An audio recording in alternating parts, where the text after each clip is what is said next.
Good morning everyone. Surabhi Singh Prayagraj से 8 साल पहले मैंने वेस्टिज में अपनी जर्नी शुरू करी। पहला पे आउट 827 रुपए, हाईएस्ट पे आउट एक महीने में जो लिया है वो है 4 लाख। कई सारी विदेश यात्राएं, कई सारी कारें, जिनमें 2 लग्जरी कार वेस्टिज से अभी तक मैंने ली है।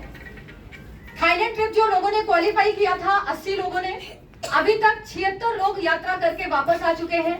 अभी भी 4 बाकी है जो जनवरी में जाएंगे।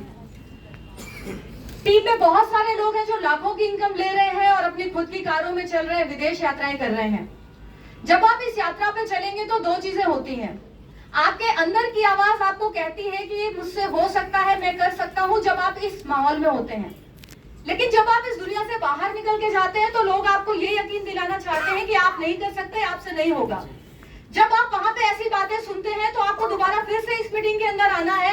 आपका वो विश्वास फिर से बड़ा हो जाएगा, क्योंकि आपके अंदर की आवाज बाहर की आवाज से ज्यादा बड़ी होती है। यस और नो? इसी पर आधारित एक सच्ची घटना है, 1 मिनट में ये मैं आपको जरूर सुनाऊंगी।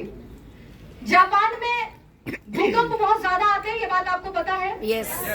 वहां पर एक पिता अपने 4 साल के एक बेटे के साथ रहता था। पिता का नाम डेविड था और बच्चे का नाम एलन था।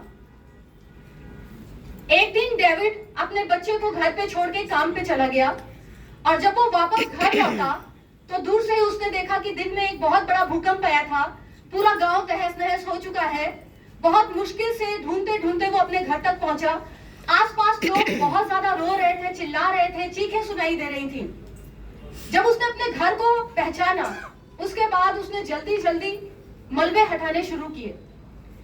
4 घंटे 6 घंटे गुजर गए। आसपास के लोगों ने उसे देखा कि वो बेतहाशा सिर्फ मलबे हटा रहा है।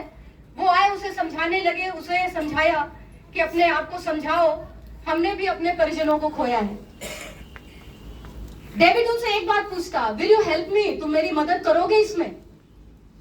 लोग उसको समझाते दूर निकल जाते। वो पिता लगातार उन मलबों को हटाता रहा। रात हुई, अगली सुबह हुई, अगला दिन बीता। लोग बार बार आते, उसे समझाते कि समझाओ। लोगों को लगा पागल हो रहा है, मेंटल हो रहा है। वो उनसे एक ही बात कहता, क्या आप मेरी मदद करेंगे? Will you help me? 3 दिन लगातार एक पिता भूखे पेट उन मलबों को हटाता रहा।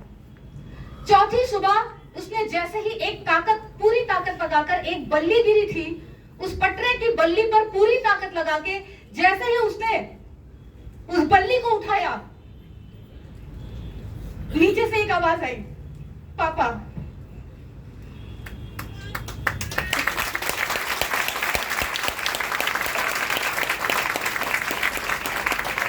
उसने जल्दी से मलबों को हटाया, अपने बच्चे को बाहर निकाला, उसे सीने से लगाया और उसके बाद जब वो बच्चे को लेके बाहर निकलता है तो वो एक बात अपने आप से कहता है कि दुनिया की बाहरी आवाजों से ज्यादा बड़ी आवाज होती है आपके अंदर की आवाज। यस,